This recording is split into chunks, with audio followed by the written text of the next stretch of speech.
Salut tout le monde, aujourd'hui on est parti pour le 1123e épisode de l'After Zap Image. On va débuter avec quelques résultats de la journée d'hier en Ligue 1. On a notamment eu à 13h le derby de la Côte d'Azur entre l'OGC Nice et l'AS Monaco. Score final 2-2 entre les deux équipes. On rappelle que ce match s'est déroulé à huis clos. Les Monégasques viennent chercher un bon point du côté de Nice en se rassurant évidemment après des résultats très décevant en Ligue 1 depuis le début d'année. L'OGC Nice était une des équipes les plus en forme en Ligue 1 depuis le début de saison, donc c'est plutôt un point très positif on va dire pour l'AS Monaco dans un match assez équilibré entre les deux équipes de la Côte d'Azur. Buteur côté monégasque Golovin, Ben Yedder côté niçois Andy Delors, Hicham Boudaoui. C'était donc évidemment aussi le premier but inscrit par l'attaquant international algérien Andy Delors sous ses nouvelle couleur. Autre résultat, le multiplex de 15h hier avec un match nul entre Troyes et Montpellier 1-1, match nul entre Reims et Lorient 0-0, match nul entre Clermont et Brest 1-1 et la large victoire des Canaries nantais du côté d'Angers sur le score de 4-1. À 17h au Vélodrome, l'Olympique de Marseille affrontait le Stade Rennais. Marseille s'est imposé 2-0. On rappelle que ces deux équipes ont joué jeudi en Coupe d'Europe, que ce soit Europa League et Europa Conference League pour le Stade Rennais. Victoire de l'OM 2-0 avec un but une nouvelle fois pour le jeune Bamba Dieng, et puis le deuxième but marseillais signé Amin Harit dans un match encore une fois très agréable à suivre de la part de l'Olympique de Marseille. Les bonnes prestations phocéennes se poursuivent. Match complètement dominé et maîtrisé par les hommes de Jorge Sampaoli. On voit d'ailleurs la joie de l'entraîneur marseillais après cette nouvelle victoire. C'est sincèrement l'une des équipes les plus emballantes de ce début de saison en Ligue 1, l'Olympique de Marseille. Il y a beaucoup de jeux, il y a certainement, et on le voit, quelques déséquilibres. C'est une équipe qui est résolument tournée vers l'offensive, mais encore une fois, Marseille a quand même réussi à accrocher un nouveau clean sheet hier, comme quoi le déséquilibre est aussi important pour essayer de trouver un équilibre au final défensif. Et pour le moment, l'Olympique de Marseille y arrive plutôt pas mal. Une déclaration de Jorge Sampaoli qui nous dit: on a eu la volonté d'attaquer et de jouer très haut. Il faut améliorer des choses parce qu'on aurait dû marquer quand on a été très dominateur dans la première période et dans la première demi-heure. On interprète ce jeu en pensant plus à attaquer qu'à défendre. On l'a fait à Monaco, ici et en Russie, où on a dominé mais pas gagné. Très bonne semaine pour les Phocéens. La victoire à Monaco avec le clean sheet, la victoire face à Rennes avec le clean sheet, et à chaque fois des matchs très intéressants de l'OM. Le match nul du côté du Lokomotiv assez dommageable pour l'OM qui a dominé complètement aussi cette rencontre. En tout cas, c'est très intéressant ce que nous propose l'OM en ce début de saison. Premier but évidemment hier pour Amin Harit sous ses nouvelles couleurs de l'Olympique de Marseille, et une nouvelle grosse prestation au milieu de terrain pour Matteo Guendouzi qui a eu l'opportunité d'avoir une standing ovation du Vélodrome hier. Encore un très gros match pour Guendouzi qui a récupéré beaucoup de ballons, et puis dans l'état d'esprit, il est hargneux sur le terrain évidemment. Ça fait plaisir aux supporters marseillais. Du côté du Stade Rennais, on a une déclaration de l'entraîneur des Bretons, Bruno Genesio, qui nous dit tout simplement: c'est très inquiétant. C'est vrai que on n'a pas vraiment reconnu cette équipe rennaise qui a quand même des joueurs talentueux.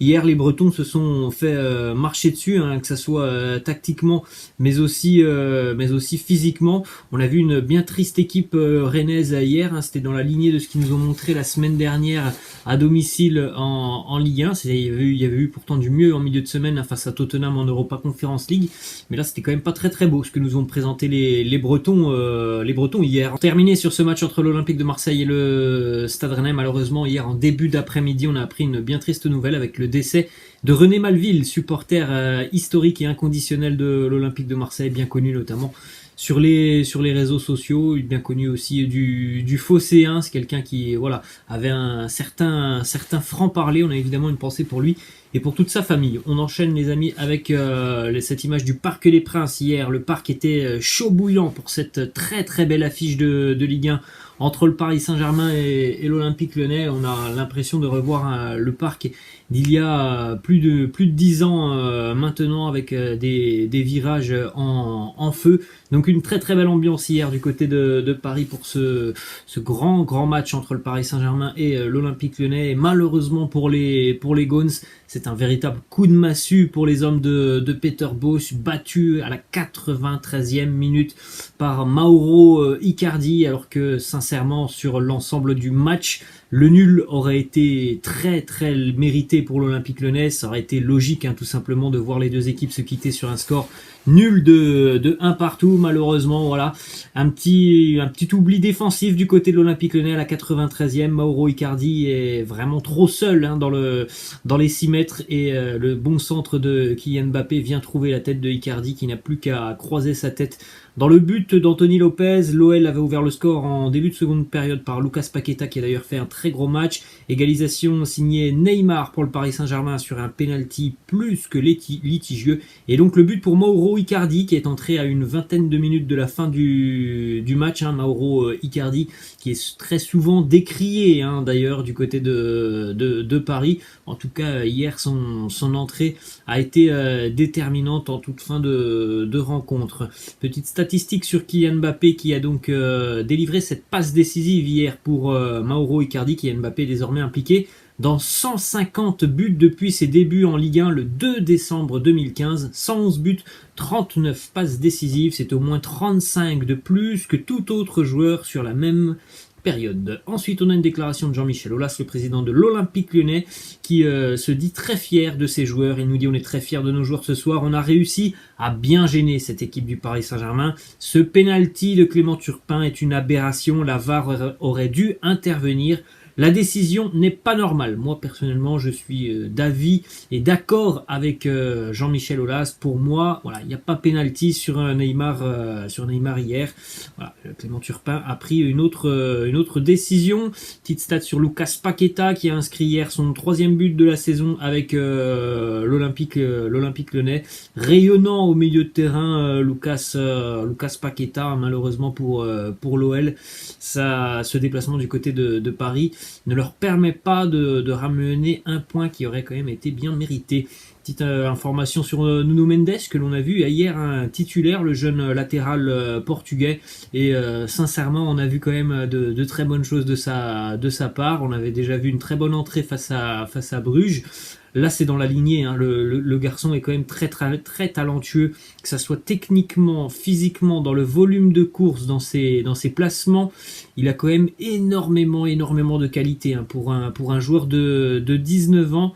L'avenir semble radieux du côté du Paris Saint-Germain en ce qui concerne les latéraux. Ensuite, évidemment, ce match entre le Paris Saint-Germain et l'Olympique Lyonnais, c'était aussi la grande première de Léo Messi au Parc des Princes. Les statistiques de Messi pour cette soirée, c'est 65 ballons joués, 13 ballons perdus, un tir cadré sur 4, il y a notamment une barre transversale touchée par Léo Messi, donc pas de but évidemment, 48 passes, 83% de passes réussies, 3 dribbles réussis sur 3, 7 duels gagnés sur 10, 2 fautes commises, 2 fautes subies. Dans l'ensemble, c'était un bon match de Léo Messi que l'on a vu assez en vue. Après, évidemment, quand Messi ne marque pas, c'est toujours un petit peu particulier, mais dans l'ensemble, c'était un bon match.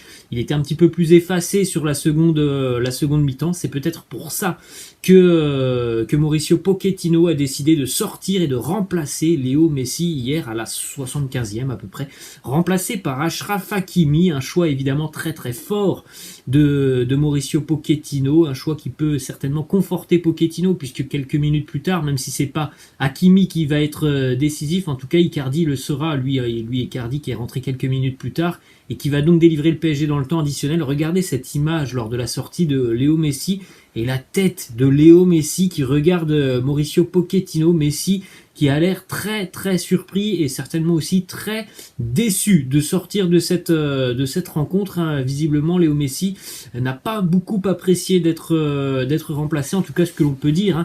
Que ce soit une bonne ou une mauvaise idée de Pochettino hier, en tout cas c'est un choix courageux de la part de Pochettino qui montre que le patron c'est bien lui, que tu t'appelles Messi, Neymar ou Mbappé, si tu dois être remplacé pour le bien de l'équipe, eh bien tu seras remplacé. Déclaration d'ailleurs de Pochettino sur le remplacement de Léo Messi. Il nous dit on doit faire des choix en pensant au meilleur pour l'équipe et pour chaque joueur. Parfois les décisions sont positives ou non, mais c'est pour ça qu'on est entraîneur, pour prendre des décisions, ça peut plaire ou non. On va terminer cette page Ligue 1 les amis avec le classement, donc le PSG en tête sans faute pour les Parisiens, 6 matchs, 6 victoires devant l'OM qui compte un match en moins, 13 points, le Racing Club de Lens 12 points, Angers 11, Nice 10, Clermont 9 en bas de tableau, Metz, Saint-Etienne compte 3 points, Brest est pour le moment barragiste avec 4 petits points. Direction l'Angleterre maintenant, derby londonien hier entre Tottenham et Chelsea, la victoire des Blues de Thomas Tuchel, 3-0, encore une fois une prestation très très convaincante, des Blues qui s'imposent largement du côté de Tottenham et surtout qui ont une nouvelle fois maîtrisé complètement cette rencontre. Thiago Silva, N'Golo Kanté, Antonio Rudiger ont marqué du côté des Blues, vous pouvez le remarquer.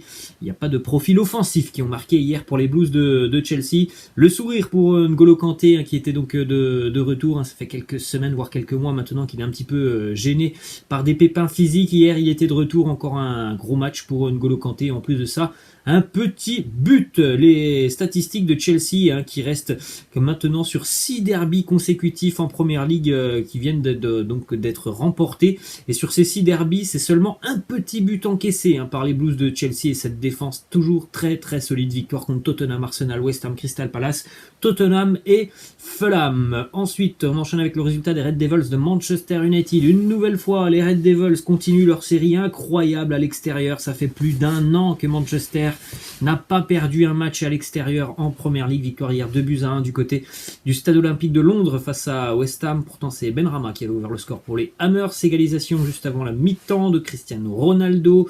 Un but de Jesse Lingard juste avant la fin du temps réglementaire et dans le temps additionnel, penalty pour les Hammers, pour Mark Noble. Mark Noble qui est un grand spécialiste d'ailleurs des penalties.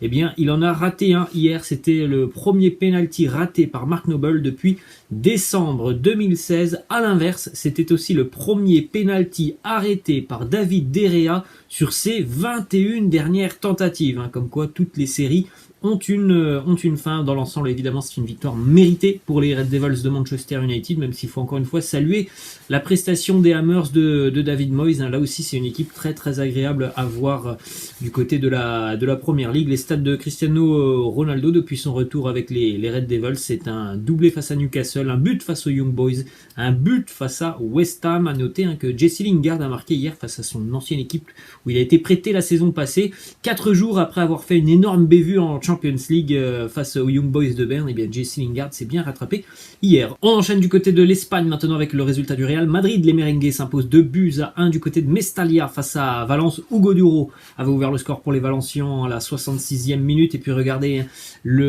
quasiment le Fergie Time, on peut l'appeler comme ça, du côté de Manchester United. Mais en tout cas là c'est du côté du Real. Vinicius 86e, Karim Benzema 88e. D'ailleurs, c'est Karim Benzema qui a servi aussi Vinicius pour le petit enroulé très astucieux de Vinicius qui a bien fermé son pied pour aller chercher le premier poteau. Encore une fois, cette équipe du Real a prouvé qu'elle avait du cœur et du courage pour aller chercher ce résultat hier dans un match où les Merengues ont souvent buté sur le portier valencien. Ils ont finalement été récompensés en toute fin de rencontre. Les statistiques du duo qui est très très en forme en ce début d'année. Vinicius 5 matchs 5 buts, Karim Benzema 5 matchs et 6 buts pour Cabenweve qui est donc le meilleur buteur et le meilleur passeur de la Liga actuellement.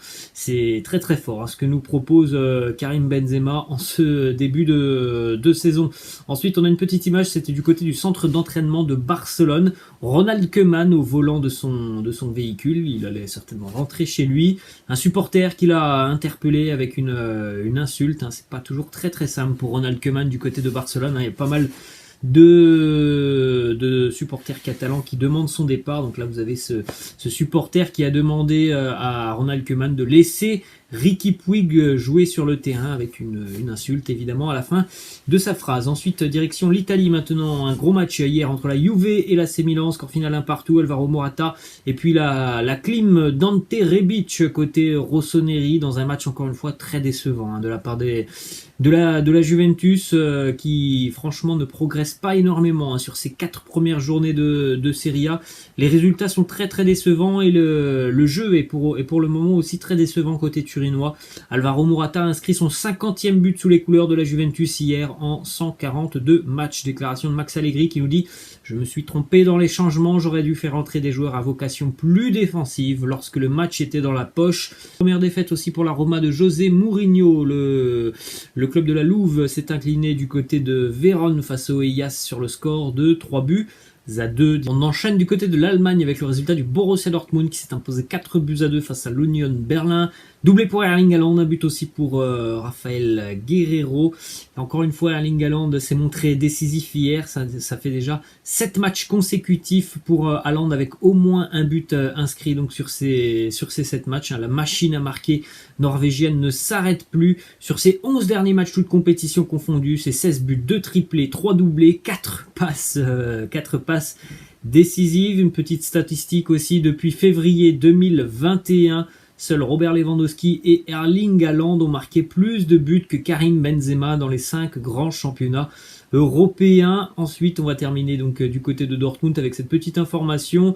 Le possible départ de Erling Haaland la saison prochaine. Le Borussia Dortmund aurait déjà le remplaçant. Ce serait Timo Werner qui pourrait faire son retour en Allemagne. Alors après, évidemment, c'est pas du tout le même profil entre Timo Werner et Erling Haaland. Et on va terminer cet épisode, des amis, avec un score fleuve aux Pays-Bas. Ce week-end, l'Ajax Amsterdam s'est imposé 9 buts à 0 face au Cambuur Leeuwarden. 9 buts à 0 pour l'Ajax qui caracole déjà en tête de l'Eredivisie avec pas moins de 22 buts inscrits en 5 rencontres. Voilà les amis, la fin de cet After Zap Image. J'espère que ça vous a plu. N'hésitez pas comme d'habitude à lâcher un petit pouce bleu. Je vous laisse, je vous dis à la prochaine. Ciao.